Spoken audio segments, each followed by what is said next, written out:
우리 장로님이나 우리 유집사님 같은 경우 또 우리 권사님들 운전을 하시는 분들은 누구나 한두 번쯤은 이 비 오는 날 차를 타고 가다가 신호등 앞에서 멈춰서서 이 빗속에서 젖어 계셔 본 그런 이 기억들이 있을 겁니다. 그런 경험들이 누구나가 다 있을 것입니다. 그때 차창 밖을 보면은 유리창 위로 빗물이 또르르 하면서 흘러내리죠. 그리고 그 흘러내린 물방울이 다른 물방울들과 만나면서 점처럼 처음에는 그러다가 점점 흘러내리고 그것이 또한 다른 작은 물방울들과 서로 만나고 섞이면서 길게 번져내리는 것을 보신 경험들이 아마 있을 겁니다. 또 아니면 버스를 타고 가다가도 차창 쪽에 앉아 있다 보면 비 오는 날 같은 경우는 차창에 이 빗물이 퉁퉁 부딪히고 또 이렇게 흘러내리면서 야, 빗방울이 방울지는 것 같네 이런 생각을 하다가도 어느새 이것이 주르르 흘러내려 가지고 빗방울들끼리 서로 번지고 서로에게 스며들어가는 것들을 보신 기억들이 아마 있으실 겁니다. 어떻든가요? 그런 것들을 보게 되면 어떤 이상한 감정의 기복 같은 거, 이상한 어떤 감정 그런 거 느껴보신 적 없으십니까들? 특히 속상한 날, 마음이 아주 심쿵한 날, 분명 차창 밖에 적고 있는 것은 어떤 거리며 또 가로수며 또 내가 타고 있는 차창인데 창문인데 어느새 내 마음까지 젖어드는 것 같고 내 마음이 왠지 깔아앉는 것 같고 내 마음에 이 눈물이 흐르는 것 같은 그런 경험들 해보신 적들이 있으신지 모르겠습니다. 아마 있으실 것 같아요. 저도 그런 경험들이 있거든요. 그렇죠. 분명히 유리창에 흘러내리는 것은 빗물인데 왜 내 가슴 속에는 마치 눈물이 흐르는 것처럼 꾸정꾸정하고 마음이 왠지 착잡해지는 것일까요?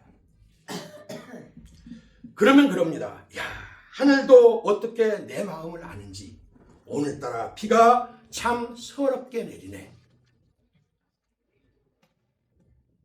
여러분, 과연 이 빗방울이 내 마음의 눈물이고 내 마음의 서러움 같은 것일까요? 그냥 빗물이에요, 사실은. 하늘도 무슨 특별한 감정이 있는 것이 아닙니다. 유리창도 내 마음처럼 결코 슬프지 않습니다. 그런데 왜 그렇게 느끼게 되는 것이냐 이 말이에요. 그거는 아마 내 마음이 이미 감정의 기복을 가지면서 내 마음이 이미 젖어 있기 때문인 겁니다. 그래서 오늘 저는 이 설교의 제목을 이렇게 정했습니다. 눈은 마음에 젖고 마음은 너에게 젖는다. 이렇게 정했습니다. 1944년 2차 세계대전이 한창이죠. 그때 아우슈비츠 수용소라고 하는 곳이 아주 악랄한 수용소가 있었어요. 그 수용소 안에는 많은 유대인들이 있었고 그 유대인들이 매일처럼 죽어 나갔습니다. 그때 이 동료들이 죽어나가는 것을 바라보는 그 참혹한 지옥 같은 그런 상황 속에서 정말 하루를 답부할 수 없는 그 하루의 삶을 살아가면서도 마음을 다스리고 지키면서 그런 참혹한 광경을 목격하면서도 견뎌낸 사람이 있습니다. 그분은 바로 유대인 정신과 의사였던 빅터 프랭클이라고 하는 의사 선생님이셨어요. 그곳에서 많은 동료 유대인들의 죽음을 목격을 했습니다. 굶주림, 고문, 절망, 죽음, 이런 것들이 일상인 곳. 그런데 어느 날 저녁에 석양이 이렇게 곱게 물든 그런 하늘을 바라보게 되었다고 합니다.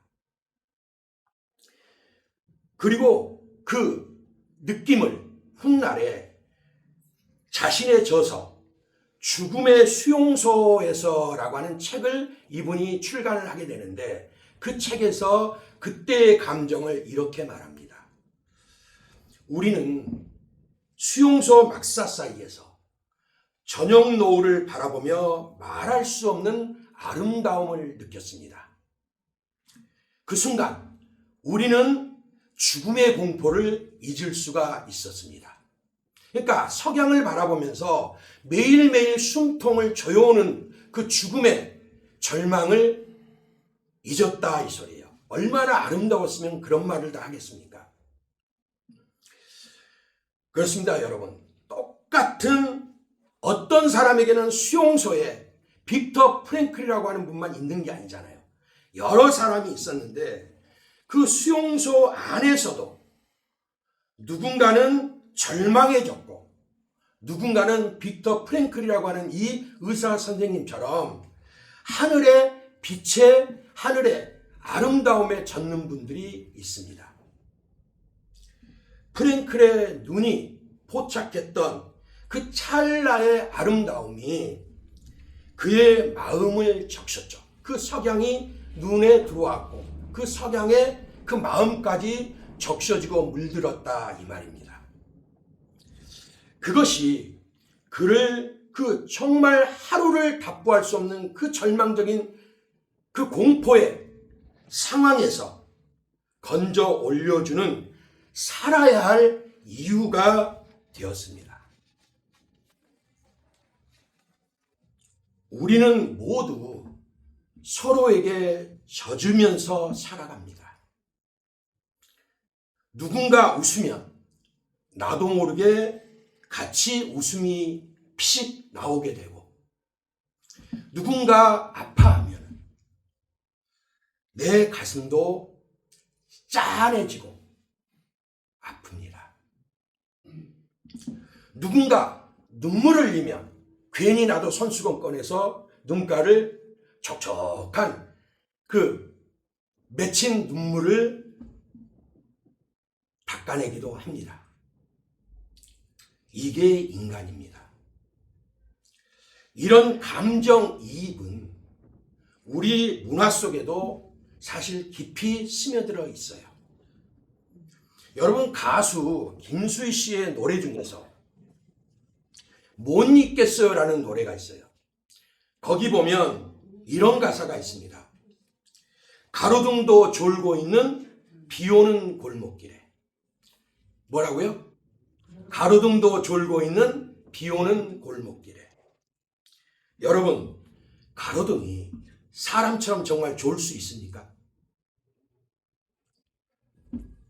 또 새로 만든 가로등에 무슨 감정이 있어서 졸기도 하고 웃기도 하고 슬퍼도 하고 그럴 수가 있겠습니까? 거기에 보면은 내용이 그렇죠.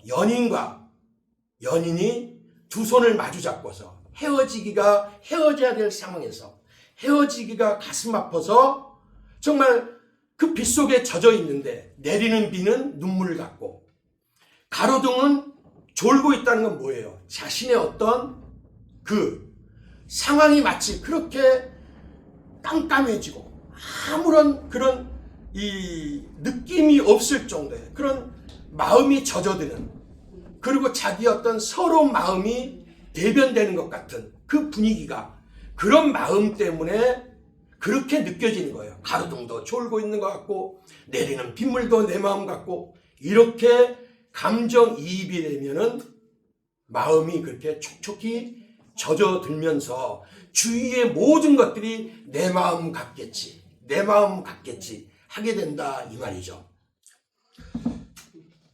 맞아. 가로등도 졸고 있는 것 같았어. 나도 그때 비 오는 그 골목길에서 내 마음도 그 가로등처럼 처량하고 쓸쓸했지 하면서 감정이입을 하게 됩니다. 여기서 더 나가면 그러니까 여기까지 하고 또 우리 잘 아는 남진 장로님이 계시죠. 그 남진 장로님의 노래 중에 보면은 우수라는 노래가 있어요. 그런데 그 우수라는 노래의 가사말도 보면 빗줄기 속에 추억 실어 그대 이름 불러볼 때 밤비는 끝없이 하염없이 마음의 슬픔처럼 흘러내린다. 여러분, 밤비가 정말 우리처럼 감정을 가지고 슬퍼서 이러면서 흘러내립니까? 아니죠.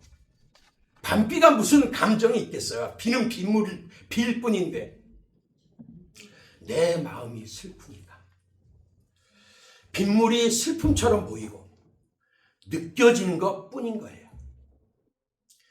이게 바로 감정이입입니다. 젖어드는 겁니다. 시인 백석이라고 우리나라를 대표하는 우리 초창기에 시인이 계시는데 이분이 가슴 아리는 이런 시구를 남겨놓으셨어요. 가난한 내가 아름다운 나타샤를 사랑해서 오늘 밤은 푹푹 눈이 내린다. 이게 이제 19절인데 여러분, 눈이 내리는 것이 사랑 때문에 내릴까요? 눈은 때가 되니까 내리는 것뿐이에요.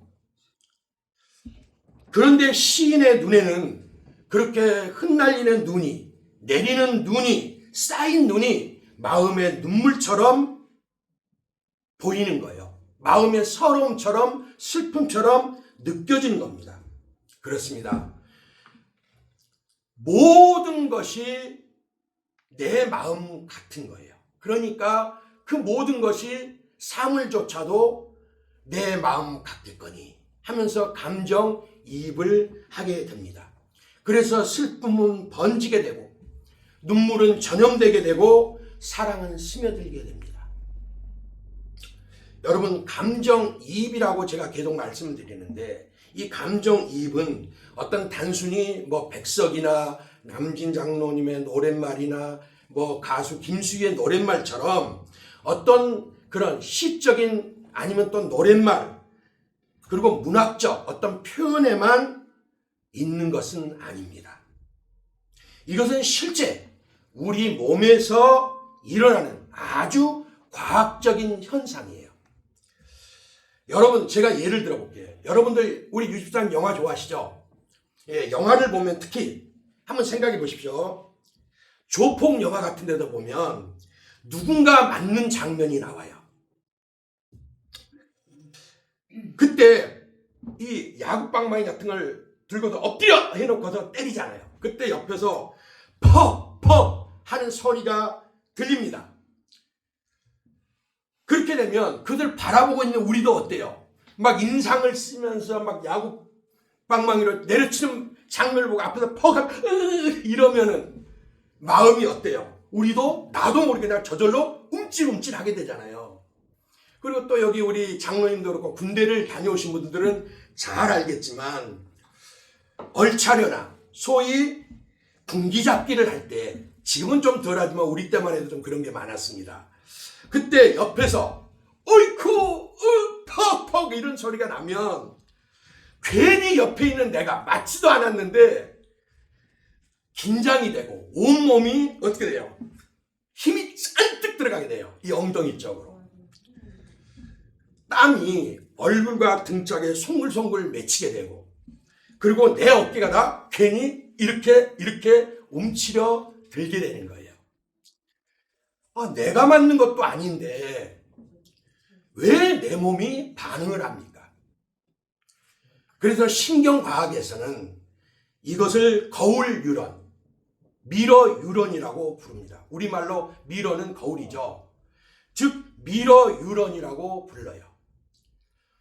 다른 사람이 고통당하는 모습을 보면 내 뇌가 실제 그 고통을 당할 때와 거의 비슷한 반응을 보이게 된다고 합니다. 과학적으로 증명된 거예요.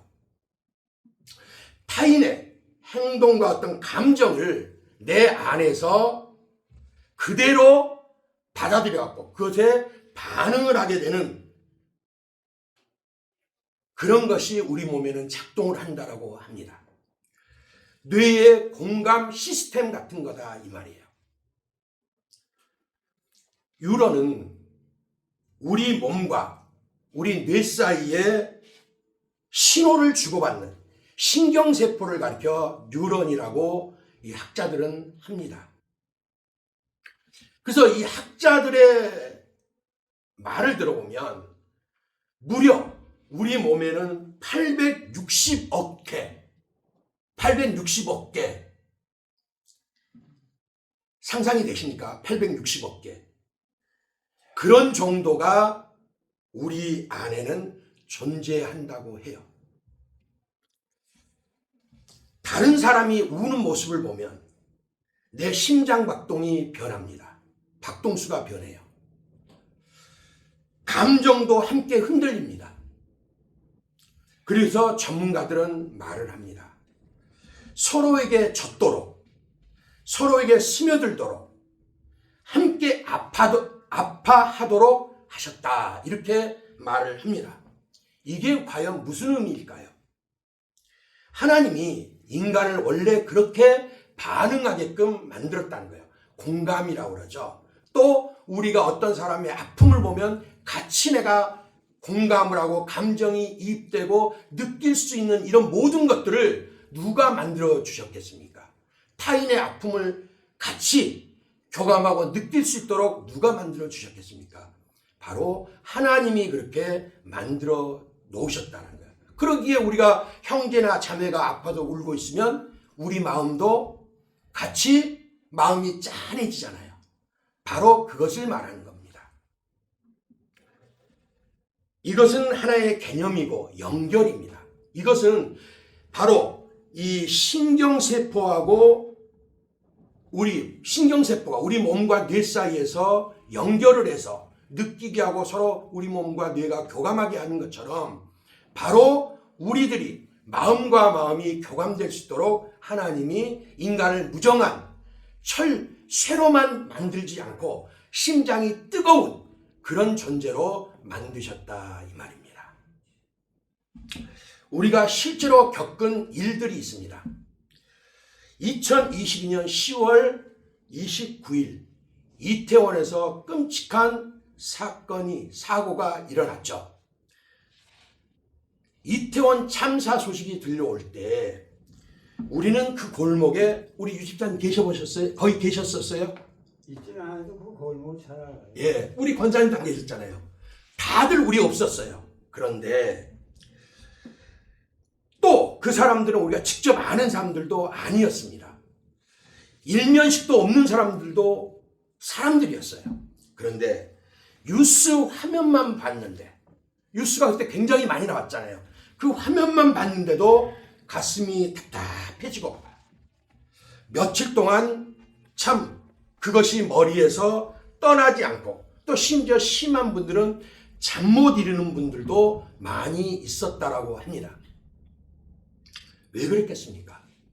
모르는 사람들의 그 아픈 환경이, 아픈 상황이, 죽어가는 그 상황이, 그 고통스러운 상황이, 그리고 또 그들의 이 울부짖는 소리와 이런 모든 것들이, 그리고 또한 부모들의 눈물과 그 현장에 있던 사람들의 그런 것들이 고스란히 우리 눈과 마음으로 번져져서 들어왔기 때문에, 우리에게 그것이 젖어들었기 때문에 우리가 같이 그런 마음을 가질 수가 있었던 겁니다.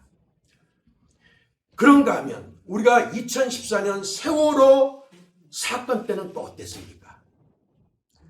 우리는 바다를 보면서 함께 울었습니다. 전 국민이 아마 같은 마음이었을 거예요. 대한민국 전체가 한꺼번에 비통함과 눈물에 젖어들었습니다.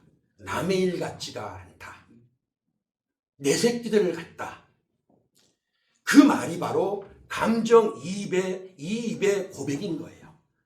그런 어떤 우리가 공감하고 같은 감정을 느낄 수 있다는 것, 이것이 바로 우리가 하나님의 또한 주신 축복 중에 하나예요. 그렇기 때문에 우리가 공감하고 서로가 마음을 같이해서 다가설 수가 있는 것입니다. 우리 아주 생각만 해도 끔찍했죠. 코로나 시절도 마찬가지입니다. 병상에서, 저는 잊히지 않는 부분들이 있어요.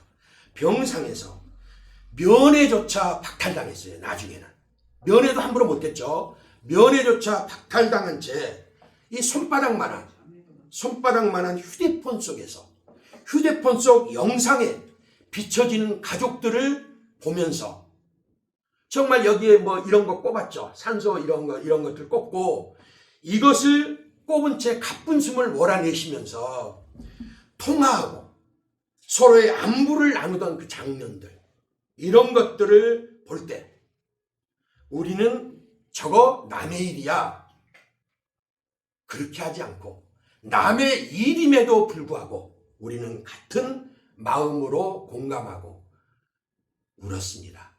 그리고 우리도 그들의 마음을 마치 이식받은 것처럼 같이 느낄 수가 있었습니다. 이게 바로 인간의 감정이입입니다. 여러분, 이것은요, 비단 우리나라만의 이야기가 아니에요. 19세기 말에 미국 뉴욕에 사진기자였던 제이콥 립스라고 하는 분이 계십니다. 그분은 슬럼가 하는 소리 많이 들어보셨죠? 미국에는 슬럼가는 가난한 이들, 정말 못 사는 이들, 사회적으로 취약한 사람들이 몰려있는 것을 슬럼가라고 얘기를 해요. 바로 그 슬럼가의 참혹함을, 그 가난함과 제도가 제대로 펼쳐지지 못하는 그런 소외된 곳, 이런 곳을 취재하고 카메라에 담아냈습니다. 그래서 그 카메라를 통해서 잡아낸 그 현장을 사람들은 그저 추상적 단어로만 알고 있던 슬럼가는 이꼬르 가난이에요. 그 가난이라고 하는 현실을 사진이라고 하는 눈을 통해서 보게 된 거예요. 그리고 직접 대면하게 된 겁니다. 사진 속에 그대로 찍힌 것을 보면서 아, 이렇구나 하면서 실상을 보게 되었다, 이 말입니다. 그래서 그 기자가 1890년에 썼던 그의 책 다른 절반은 어떻게 사는가라는 그런 책이 있어요. 그러니까 다른 절반은 어떻게 지금 살고 있는가. 이 제목으로 책을, 그 슬럼가에서 취재했던 그 참혹한 현장을 책으로 기록을 해서 그것을 출판을 했습니다. 그 책이 발간되니까 사진들이 실릴 거 아니에요. 찍었던 사진들이. 그래서 그 사진 속 아이들의 텅 빈 눈동자가, 그리고 그 어떤 정말 찌들어 있는, 가난에 찌들어 있고 병색에 찌들어 있고 고통에 찌들어 있고 하는 그 모든 모습들이 시민들의 눈을 통해서, 그 책을 보고 그 사진을 보는 시민들의 눈을 통해서 마음으로 스며들었던 거예요. 뉴욕 전체가 슬픔에 젖었습니다. 그리고 그 젖어듦은 공감과 변화로 이어집니다. 그래서 1901년에 뉴욕시에서 법이 개정돼요. 어떤 법이 개정되냐? 주택법이 개정됩니다. 빈민구제로 결실을 맺게 돼요. 그 사진기자의 눈을 통해, 카메라의 눈을 통해 찍힌 그 사진이, 그리고 그의 책이 이렇게 유혹을 바꾸게 되는, 정책을 바꾸게 되는 놀라운 열매로 나타나게 되었습니다.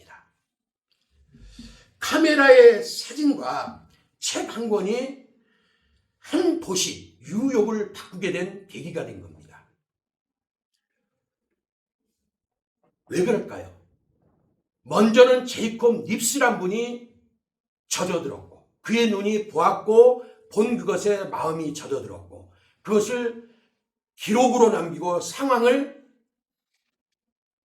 사진으로 찍어내서 사람들에게 울림을 주었던 겁니다. 그것을 보고 뉴욕 시민들의 눈이, 그리고 마음이 공감을 하고 같이 그 사람들, 그 빈민가의 사람들처럼 마음이 젖어들었기 때문에 사진이 마음에 번지고, 그리고 그 번진 그 마음은 바꿔라 하는 외침이 나오게 했고, 그것이 결국 정책을 바꾸게 되고 그 변화가 도시를 적시고 스며들게 만들었던 거예요. 그런데 여러분, 지금 21세기죠. 지금은 어떨까요?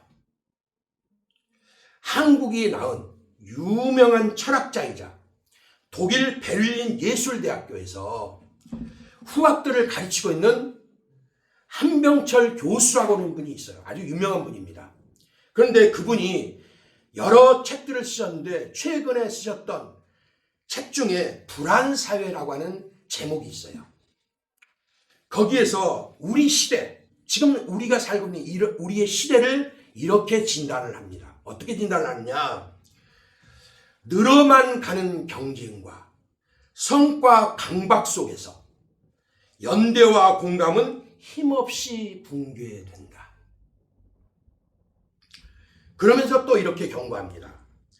대화와 경청, 공감과 화해가 붕괴된 사회는 감옥과 다름없다. 바로 지금 우리가 살고 있는 우리 시대를 진단한 말입니다.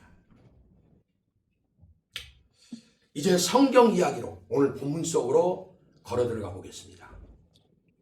예수님이 사랑하시던 가정, 마리아와 마르다, 그리고 나사로, 얼마나 사랑하셨습니까? 오며 가며 들리셨죠. 그런데 그 중에 맨 마지인 오빠인 나사로가 병이 들었습니다.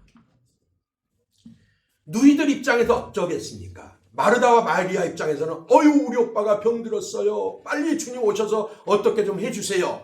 이랬을 것 아닙니까? 그래서 사람들을 보내서 알렸습니다. 주여, 사랑하시는 자가 병들었습니다. 성경은 단 한마디도 허투른 소리를 안 해요. 근데 여기서 주여, 사랑하시는 자라고 얘기를 해요. 이 말은 누이들이 알 정도로 예수님이 나사로를 정말 지극히 사랑하셨다 이 말이죠. 그 사랑하신 자가 병들었습니다. 자, 여러분 같으면 아마 우리 장로님 병들었다고 하고 우리 유집사님 병들었다고 하면 제가 천리길이라도 쫓아갈 거예요. 안 그러겠습니까? 아마 주님도 그러시지 않았겠습니까? 그런데 그래요? 나가서 가면 아유, 감사합니다. 그런데 이상하게도 예수님은 바로 오시지 않았어요. 그렇게 사랑하시는 자가 병들었다는데도 이틀이나 더 계시던 곳에서 머무셨어요. 그 사이에 나사로는 죽었죠. 예수님도 이 죽을 것이라는 것을 예수님한테 안 알렸을까요? 정말 죽게 생겼습니다. 다급한 소리 안 했을까요? 했겠죠. 그런데도 주님은 무슨 여유신지 이틀씩이나 그 비보를 듣고도 계시던 곳에 그대로 계셨다 이 말이에요. 여러분, 그 장례식 자리에 있던 예수님은 오시라고 했는데도 안 오시고, 그 사이에 나사로는 죽었고 장례식이 치러졌고, 그리고 그 장례식 자리에 사람들이 왔고, 그렇다면 거기에 모인 사람들의 마음은 어떻을까요? 아마 이런 말들이 오고 가지 않았겠습니까? 우리 본문 뒤에도, 읽은 말씀 뒤에도 그것들이 지문 속에 나오는데 분명히 이런 말들이죠. 아니, 그렇게 가깝게 지내셨으면서 조금만 일찍 오셨더라면, 사람까지 보내서 알렸는데 섭섭하고 서운하고 원망이 나오고 이런 말들이 오고 가지 않았겠습니까? 그러면서도 한편으로는 그래도 예수님이시라면 지금이라도 뭔가 하시지 않을까? 이런 기대도 있었을 수 있습니다. 그러나 무덤 앞에 서보니 현실은 참으로 냉정합니다. 이미 죽은 지 나흘, 냄새가 나는 상태, 기대는 와르르르르 무너져 버립니다. 아니야, 아무리 예수님이라도 이거는 어쩔 수 없어. 죽은 지 나흘이나 됐는데, 참고로 이스라엘에서는요, 나흘이 되면 그들의 문화 속에 무슨 생각이 있냐면, 나흘이 된 사람은 어떤 사람이 와도, 어떤 누가 와도 이제 그 영혼은 다시 들어올 수 없다라는 그런 생각들을 많이 가지고 있는 그런 때예요. 그렇다면 이 나흘은 무슨 얘기냐? 이거는 누구라도 어떻게 해볼 수 없는 상황이야, 이 말인 거예요. 끝난 상황이야, 이 상황인 거예요. 기대는 절망으로 변합니다. 마르다가 예수님에게 말하죠. 주께서 여기 계셨더라면 내 오라버니가 죽지 아니하였겠나이다. 유십사님, 어떤 말인 것 같아요?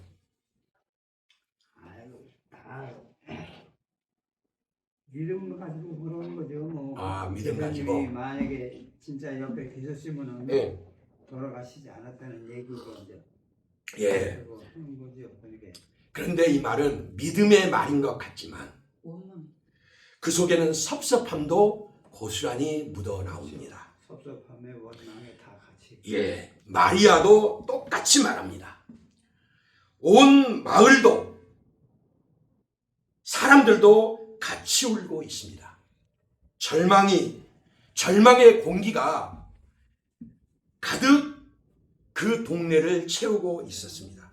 마을 전체가 슬픔으로 눅눅하게 젖어 들었습니다. 바로 그때 오늘 우리 본문 요한복음 11장 35절 말씀은 우리에게 가장 짧고도 가장 깊은 울림을 전해줍니다. 예수께서 눈물을 흘리시더라. 예수께서 눈물을 흘리시더라. 여러분, 이 장면이 얼마나 충격적입니까? 곧 나사로를 우리는 알고 있잖아요. 그때는 진행되는 과정이니까 마리아와 마르다가 그 뒤에 일어날 일을 모르지만 우리는 이미 성경으로 기록되어 있기 때문에 알고 있죠. 그래서 이 장면이 얼마나 충격이냐라고 하는 이 반문이 나오는 것은 무슨 의미냐? 곧 나사로를 살려주실 분이 무엇이 어때서 무덤 앞에도 울고 계신단 말인가? 왜 우셨을까요? 무능해서요? 몰라서요? 주님이 해결책이 없어서요? 아닙니다. 이 눈물은 해결 전의 눈물입니다. 살리기 전의 눈물입니다. 이 눈물은 한마디로 완전한 감정이입의 눈물입니다.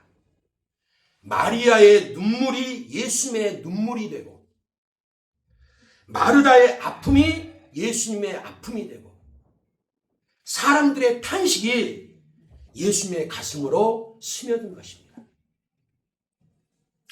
예수님의 눈물이 마리아에게 번지고 마르다에게 스며들고 사람들을 적십니다. 처음에는 사람들로부터 예수님께, 그리고 예수님의 눈물이 사람들에게. 바로 여기서 오늘 제목 눈은 마음에 젖고 마음은 너에게 젖는다는 말씀이 가장 깊이 젖어드는 자리입니다. 여러분, 우리는 하나님을 아주 자주자주 오해합니다. 멀리 계신 분, 차가운 분, 무표정, 무감정으로 그저 문제만 우리가 부르짖으면 옛다 하고 툭 던져서 해결해 주시는 분, 우리의 눈물과는 상관없이 때로는 높은 하늘에서만, 멀리 뜬 높은 하늘에서만 계시는 그런 분으로 우리는 자주자주, 그것도 아주 자주자주 오해합니다. 그러나 복음은 전혀 다른 말을 합니다. 우리 하나님은 먼저 함께 우시는 분, 먼저 우리에게 젖어드시는 분이라고 말입니다. 물론 하나님의 본질 자체는 변하지 않으십니다. 그분의 거룩하심과 영광과 완전하심은 영원히 동일하십니다. 그러나 성육신의 신비는 바로 이것에 있는 겁니다. 성육신이 뭡니까? 하나님이신 그분이 우리처럼 육신을 입고 인간되어 오셨다는 것을, 거룩한 육신을 입고 오셨다라고 말을 하고 있는 겁니다. 그것을 성육신이라고 얘기를 합니다. 영원히 변하지 않으시는 하나님께서 인성을 취하심으로, 우리 같은 사람이 되심으로 우리의 모든 연약함과 고통을 실제로 경험하셨다는 말입니다. 예수 그리스도 안에서 하나님의 신성과 인간의 인성이 한 위격 안에 연합했습니다. 그래서 예수님은 하나님으로서는 전능하시지만 인간으로서는 피곤함을 아셨고, 하나님으로서는 모든 것을 아시지만 인간으로서는 배고파하셨고, 하나님으로서는 생명의 주이시지만은 인간으로서는 눈물을 아시는 분, 눈물을 흘리시는 분이셨습니다. 이것이 바로 하나님이 우리에게 져주셨다는 말의 의미입니다. 하나님의 본질이 변한 것이 아니라 하나님께서 우리의 인성을 취하심으로써, 우리 인간같이 되심으로써 우리의 모든 아픔과 슬픔을 실제로 친히 경험하셨다 이 말이에요. 예수님은 신으로만 계신 것이 아니라 우리처럼 인간의 연약함을 경험하셨다 이 말이에요. 그분은 슬픔도 아셨고, 눈물도 아셨고, 배고픔도 아셨고, 고통도 아셨고, 목마름도 아시는 분이었어요. 하늘에서 확성기를 들고 울지 마라 제만아, 힘내라 제만아, 응원가만을 불러주신 분이 아닙니다. 직접 나의 자리, 우리 자리로 내려오셔서 우리 옆에 앉아서 우지 마라, 우지 마라 하시면서 같이 울어주시는 것, 울어주신 것, 그것이 바로 성육신의 자리입니다. 그렇습니다. 예수는 관찰자가 아니라, 전망하는 분이 아니라 참여하시는 분이 되셨어요. 내 고통에 참여하셨고, 내 눈물에 참여하셨고, 내 아픔에 참여하신 분이 되셨습니다. 하나님은 결코 멀리서만 말씀하시지 않으신 분이에요. 높고 높은 하늘에서만 말씀하시지 않으신 분입니다. 내려오셨습니다. 다가오셨습니다. 인간이 되셨습니다. 눈물을 가지셨습니다. 그리고 우리와 함께 우신 분입니다. 웨스트민스터 신앙고백서 8장 2항은 이렇게 고백을 해요. 하나님의 아들, 삼위일체의 제2위이신 분께서는 참되고 영원한 하나님이시며, 예수님은 하나님이라는 거예요. 때가 참에 인성을 취하시되 때가 되매 우리처럼 사람처럼 오셨다 이 말이죠. 인성을 취하시되 인성의 본질적인 모든 속성과 일반적인 연약함을 가지셨으나 죄는 없으셨다. 베드로가 그 얘기하죠. 죄는 없으신 분이라는 거예요. 우리와 같이 우리 몸과 같이 되신 분이지만 죄는 없으신 분이셨다. 그러나 모든 우리의 연약함을 경험을 하셨다. 아멘.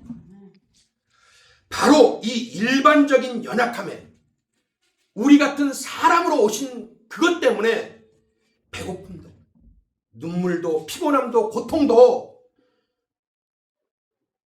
경험을 하셨고 우리의 연약함 속에 같이 스며들고 젖어드시면서 당신의 감정을 이입하셨던 겁니다. 히브리서 5장 7절부터 9절은 이 사실을 이렇게 증언합니다. 그는 육체에 계실 때, 예수님은 분명히 육체로 오셨던 분이라고 증거하죠. 육체에 계실 때 자기를 죽음에서, 예수님도 죽음을 맛보실 수밖에 없는 분이었어요. 왜? 우리의 죄악 때문에 죽어야 되시기 때문에. 자기를 죽음에서 능히 구원하실 이에게 심한 통곡과 눈물로 간구와 소원을 올렸고 먼저 주님이 우시고 통곡하시면서 아버지여 하셨다 이 말인 겁니다. 자기에게 순종하는 모든 자에게 영원한 구원의 근원이 되시고 이렇게 얘기해요. 왜 그렇게 하셨냐? 우리를 아시고 또한 그것을 아시는 주님을 우리가 의지할 때 우리의 모든 근원이 되시기 위해서 그러셨다라고 얘기를 하고 있는 겁니다. 예수님이 우셨습니다. 조용한 눈물이 아닙니다. 터져나오는 울음입니다. 가슴이 갈기갈기 찢어지는 절규였습니다. 엘리 엘리 라마 사박다니, 하나님 하나님 어찌하여 나를 버리셨나이까. 절규였죠. 통곡이었죠. 왜 그렇겠습니까? 우리의 슬픔 속으로 젖어들어오기 위하심이었기 때문인 거예요. 그래서 우리 기독교는 고통이 없는 신앙이 아니라 고통 속에서도 하나님이 함께 하신다는 믿음의 신앙인 겁니다. 국민 시인 정호승 시인이 이런 시로 노래를 합니다. 슬픔이 기쁨에게라는 제목을 가진 시예요. 나는 이제 너에게도 슬픔을 주겠다. 사랑보다 소중한 슬픔을 주겠다. 슬픔에 대한 이야기를 하며 기다림의 슬픔까지 걸어가겠다. 여러분, 이상하지 않습니까? 사랑보다 슬픔이 소중하다고 하니 이상하지 않습니까? 그런데 우리 예수님이 꼭 이런 시와 같은 그런 비슷하신 분이에요. 이사야 53장이 뭐라고 얘기를 합니까? 그는 실로 우리의 질고를 지고 우리의 슬픔을 당하였거늘 그가 찔림은 우리의 허물 때문이요 그가 상함은 우리의 죄악을 인함이라. 예수님은 슬픔의 사람이기도 하셨습니다. 영광이시지만 슬픔의 사람이기도 하셨던 거예요. 그러시기에 우리의 슬픔을 가슴 깊이 공감하실 수가 있는 분입니다. 맞습니다. 영광 이전의 고난, 부활 이전의 십자가, 기쁨 전의 눈물, 우리가 하나님의 기쁨을 만나려면 먼저 주님의 슬픔에 동참을 하고 젖어들어야 됩니다. 하나님은 기쁨으로 바로 오시지 않았습니다. 십자가의 고통에 적고 난 후에 부활의 기쁨으로 찾아오셨습니다. 사도 바울은 고린도후서 3장 18절에서 이 신비를 이렇게 설명을 합니다. 우리가 다 수건을 벗은 얼굴로 거울을 보는 것 같이 주의 영광을 보매 그와 같은 형상으로 변화하여 영광에서 영광에 이르니 곧 주의 영으로 말미암음이니라. 여러분, 우리가 주님을 바라볼 때 그 주님의 영광이 우리 안에 스며들고 결국 우리가 바라보는 그분의 형상으로 변화된다는 말씀입니다. 우리는 끊임없이 주님을 바라보면서 그분의 형상으로 닮아가기를 날마다 애쓰고 있지 않습니까? 우리의 눈이 누구를 향해요? 우리 마음의 눈이 누구를 향합니까? 주님을 향하는 거예요. 그러면서 그분을 바라보면서 그분의 삶으로, 그분의 선하심으로 우리가 변화되어 가는 것 아닙니까? 그것을 추구해 가면서 사는 것 아닙니까? 눈에서 마음으로, 마음에서 주님으로 이어지는 영적 변화의 원리라고도 볼 수 있습니다. 그런데 참 우리는 이상합니다. 우리는 이런 효신 하나님을 믿는다고 하면서도 여전히 이렇게 말하곤 합니다. 아무도 나를 몰라줘. 아무도 내 마음을 이해하지 못하는 것 같아. 왜 그럴까요? 여기서 우리는 우리 자신을 향한 아픈 진실 하나를 마주해야 됩니다. 눈은 젖어드는데, 눈은 자꾸만 젖는데 우리 마음은 방수 처리가 되어 있다는 사실 말입니다. 우리는 자주 이런 상태로 살아갑니다. 울기는 울지만 마음을 열지는 않습니다. 눈물을 흘리지만 상처는 숨깁니다. 공감은 하면서도 정작 나 자신은 고립시킵니다. 이처럼 우리는 서로에게는 젖어든다 말을 하면서도 정작 하나님께는 젖어들지 못할 때가 너무나 자주 있는 것 같아요. 마치 소낙비는 내리지만 물이 스며들지 않는 땅처럼 우리 마음이 그렇게 굳고 닫혀 있는 것은 아닌지 모르겠습니다. 그러나 말입니다. 우리가 가장 아파하는 그 자리, 가장 많이 우는 그 자리, 가장 많이 무너진 그 자리, 가장 기쁜 한숨 쉬는 그 자리에서 예수님은 우리 옆에 앉아 계십니다. 잊지 말아야 될 것은 하나님이신 그분은 우리보다 먼저 그 길을 눈물로 걸어가신 분이라는 것을 우리는 꼭 기억하고 내일생 다가도록 그분을 바라봐야 됩니다. 아멘. 이 지점에서 복음은 다시 우리를 십자가로 데리고 갑니다. 갈보리 언덕을 보십시오. 거기서 예수님은 땀에 젖으셨고 피에 젖으셨고 조롱에 젖으셨고 고통에 젖으셨습니다. 왜 그러셨을까요? 그것은 단 한 가지 이유 때문입니다. 우리 삶 속으로 젖어들고 스며들어 오시기 위해서 주님은 그리 하셨던 겁니다. 여기에 오늘 설교의 가장 중요한 복음적 핵심 메시지가 있습니다. 우리가 하나님께 먼저 젖은 것이 아니라 하나님이 먼저 우리에게 젖으셨습니다.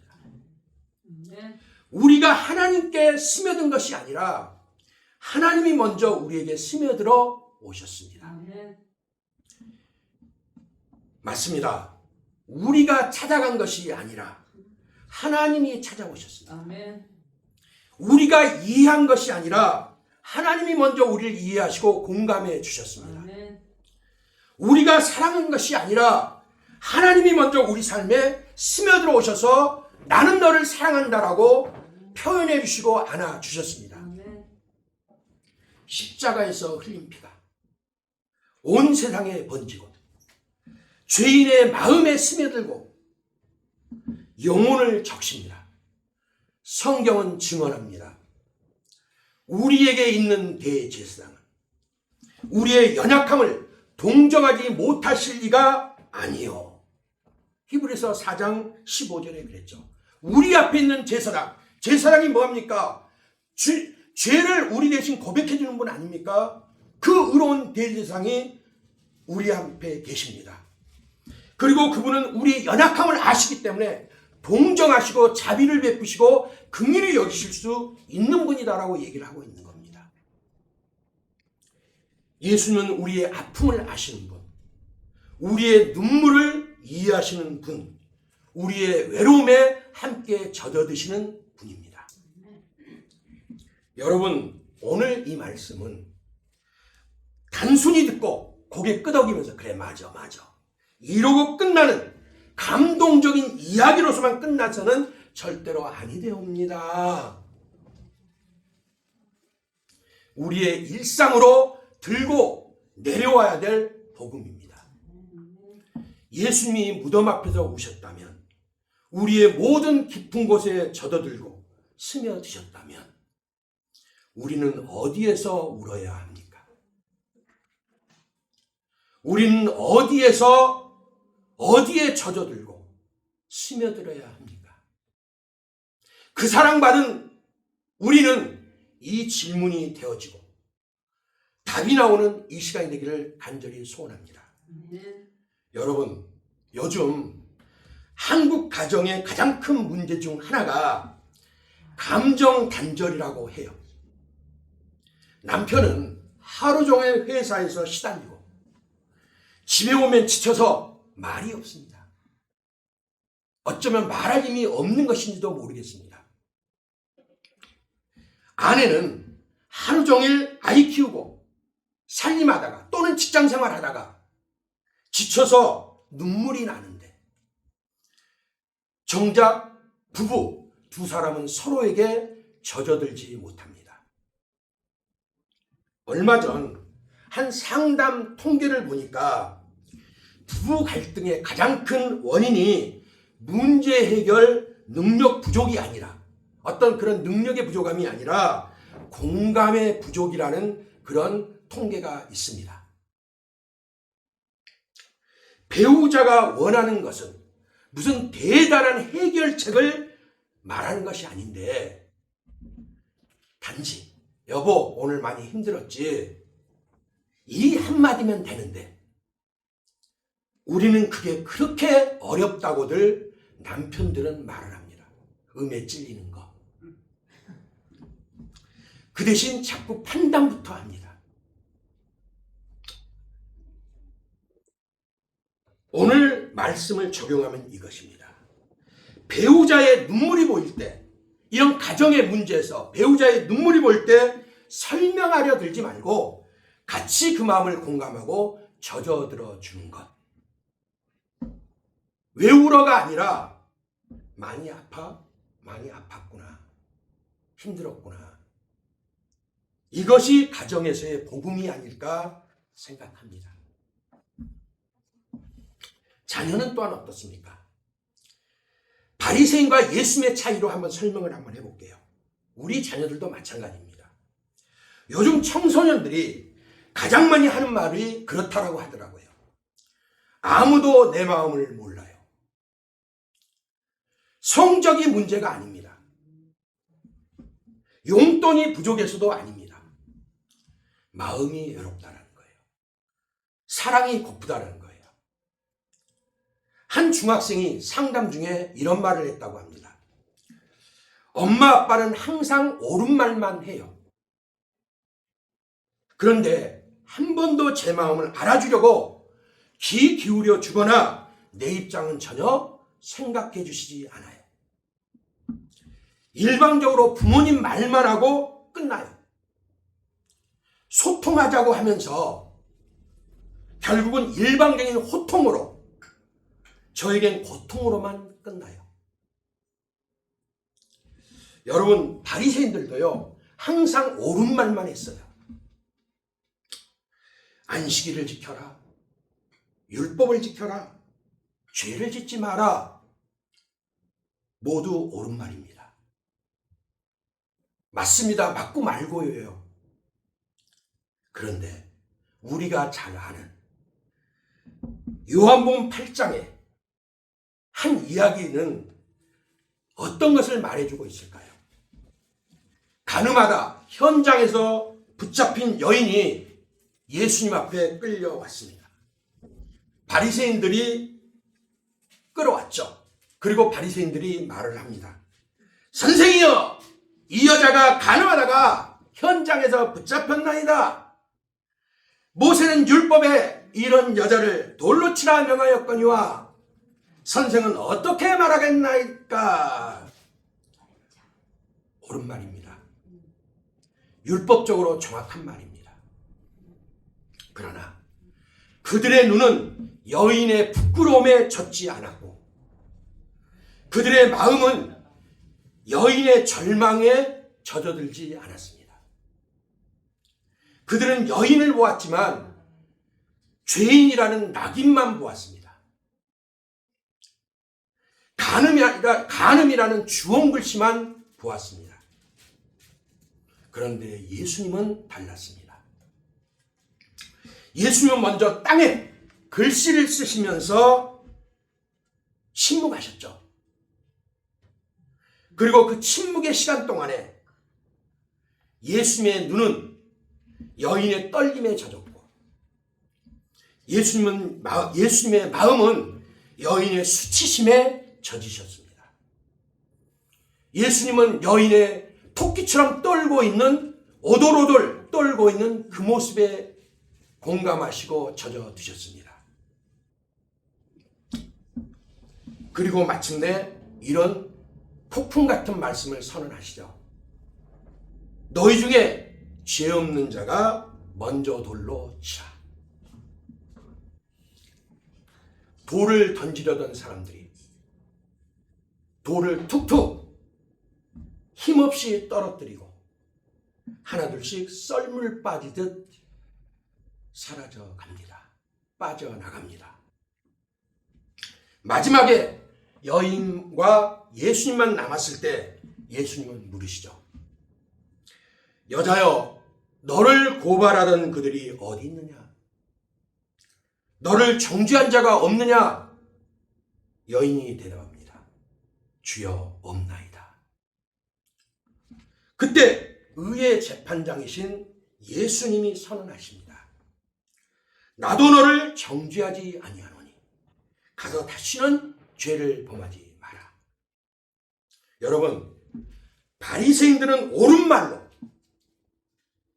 옳은 말로만 여인을 정죄했지만 예수님은 먼저 여인의 마음에 젖으시고 여인의 상황에 젖으시고 여인의 아픔에 젖으신 다음에 그 다음에 길을 알려주셨습니다. 길을 보여주셨습니다. 정죄가 아닌 사랑의 길을 보여주셨던 겁니다. 바리새인들의 눈은 율법의 문자에만 젖어 있었고 예수님의 눈은 율법의 정신인 사랑에 젖어 있었습니다. 그리고 그 사랑의 회복에 여인은 젖어 들었습니다. 바로 나사로의 무덤 앞에서도 오늘 예수님은 마찬가지셨습니다. 사람들은 왜 늦게 오셨냐며 따가운 시선을 보냈지만 눈에서 광선을 뿜어냈지만 예수님은 먼저 그들의 슬픔에 젖으셨고 공감해주고 먼저 함께 울어주셨습니다. 다시 자녀에게 한번 돌아와 볼까요?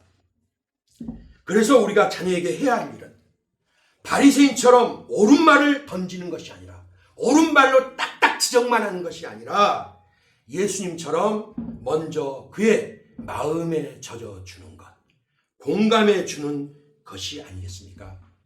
만일 공부 안 하면 어떻게 하니? 이것은 바리새인의 질문입니다. 요즘 많이 힘들었지. 무슨 일이 있었어? 이것은 예수님의 질문법입니다. 여러분은 두 중에 어떤 질문이 좋다고 생각을 하십니까? 예수님은 옳은 말만 하신 분이 아니라 먼저 공감하고 울어주신 분이었습니다. 여러분, 교회는 답을 빨리 주는 공동체가 아니라 함께 젖어주는 공동체가 되어야 됩니다. 그들에게 스며들어가 줘야 됩니다. 누군가 힘들다고 말할 때 기도하세요. 믿음 가지세요. 물론 맞는 말입니다. 그러나 그 전에 필요한 것은, 그보다 더 먼저 필요한 것은 많이 힘드시죠? 공감합니다. 같이 손잡고 저도 권사님을 위해서, 집사님을 위해서 기도해 드릴게요. 이 한마디가 먼저 아닐까요? 어쩌면 한국교회가 신뢰를 잃은 부분도 이런 이유가 있는 것은, 그 이유 중에 하나가 되는 것은 아닌가 싶기도 합니다. 너무 빨리 가르치려 하고, 너무 쉽게 답을 주려 하고, 그러나 정작 함께 울어주는 데는 인색했기 때문은 아닌가 싶은 그런 생각 듭니다. 교회 문턱이 너무 높은 것은 또한 아니었는지도 생각해 보게 됩니다. 저도 요즘 이러저러한 생각들을 많이 하게 됩니다. 직장에서도 마찬가지라고 합니다. 요즘 대한민국 직장인들의 가장 큰 아픔은 업무의 과중함보다도 아무도 내 마음을 알아주지 않는다는 거예요. 지금 앞에 계속 얘기하는 게 뭐예요? 아무도 나를 공감해 주지 않아. 나는 외로워. 아무도 내 마음을 몰라줘. 그러니 나는 서글퍼인 거예요. 상사가 이 고립감을 하소연하는 그 부하 직원에게, 특히 그리스도인 된 상사라면 해야 될 가장 보험적인 말은 거창한 비전의 선포가 아니라, 요즘 많이 힘들지, 고생 많았어, 이 한마디가 더 따뜻한 용기를 주는 말이 아닐까 싶어요. 또 우리 사회에 노년층의 또 다른 눈물이 있습니다. 노년층의 외로움도 통계를 보니까 65세 이상 어르신들 중에 상당수가 평소 외롭다는 말을 입에 달고 사신다고들 합니다. 특히 고독사 비율이 꾸준히 증가하고 있고, 1인 가구 노년층의 비중이 높아지다 보니까, 혼자 사는 독거노인이 많아지다 보니까 사회적 고립 문제가 심각한 수준이라고 그래요. 얼마 전 한 노인복지관에서 봉사하시는 분이, 거기서 이제 일을 하시는 그 직원분이 쓰신 그 글을 읽고 제가 참 감동도 되고 공감이 참 많이 되더라고요. 그래서 여러분과도 그 공감을, 감동을 나누고 싶어서 오늘 설교에 인용해 봅니다. 복지관 직원의 글입니다. 그곳 복지관에는 매주 찾아오시는 80세 정도 되는 할머니가 계셨다고 해요. 이분은 오시면 늘 같은 이야기를 반복하셨다는 합니다. 돌아가신 남편 이야기, 먼 곳에 사는 자식들 이야기, 젊었을 적 시어머니 모시면서 고생했던 이야기 등등등, 고생 내 눈물 보따리 풀어놓으면 3박 4일 더 모자랄 겨, 이런 경우인 거예요. 처음 몇 번은 직원들이 경청해 주다가도 점점 같은 이야기만 계속 반복되다 보니까 직원들도 바쁠 거 아닙니까, 업무가. 그러니까는 또 그 얘기시네, 저분 또 저 얘기하시네 하면서 건성으로 귓등으로 듣게 되었다라고 합니다. 그런데 어느 날 한 자원봉사자가 거기 와가지고 그 할머니의 손을 꼭 잡고 끝까지 이야기를 들어드렸다라고 해요. 2시간이 넘도록 같은 이야기가 반복되었습니다. 그런데 그 자원봉사자는 그 할머니 말에 연신 고개를 끄덕끄덕 하면서, 그러셨구나, 참 힘드셨겠어요, 이러면서 계속 들어드렸다는 거예요. 그리고 그것뿐만 아니라, 그래서 그 다음은 어떻게 됐어요, 어르신? 아예 추임새까지 넣어가면서 장단까지 짝짝 맞춰드렸다라고 해요. 그리고 그날 오후에 그 할머니가 복지관을 나서시면서 처음으로 이런 말씀을 하셨다라고 합니다. 오늘 처음으로 내 말을 진짜 들어주는 사람을 만난 것 같아요. 아따 고맙소잉. 이렇게 가셨다는 거예요. 복지관 직원은, 이 글을 쓰신 분은 그 말을 듣고 가슴이 찡했다라고 해요. 그리고 자신을 돌아보게 되었다고 합니다. 한 자원봉사자는 2시간이 넘도록 같은 말 되풀이하는 그분 얘기를 어머 그러셨어요. 그 다음은요 이러면서 추임새까지 넘어가면서 들어주시니까 할머니가 너무너무 좋아하셨다는 거예요. 그렇습니다. 할머니에게 필요했던 것은 새로운 프로그램도 아닙니다. 좋은 시설도 아닙니다. 그저 자신의 이야기에 젖어줄 수 있는 사람, 들어주는 그 한 사람이 그리웠던 겁니다. 살가운 한 사람이 필요했던 겁니다. 여러분, 우리 주변에도 이런 분들이 얼마나 많이 있습니까? 교회 어르신들도 마찬가지입니다. 지금 이제는 계속 교회들이 고령화되어 갑니다. 그렇다면 이 교회도 마찬가지입니다.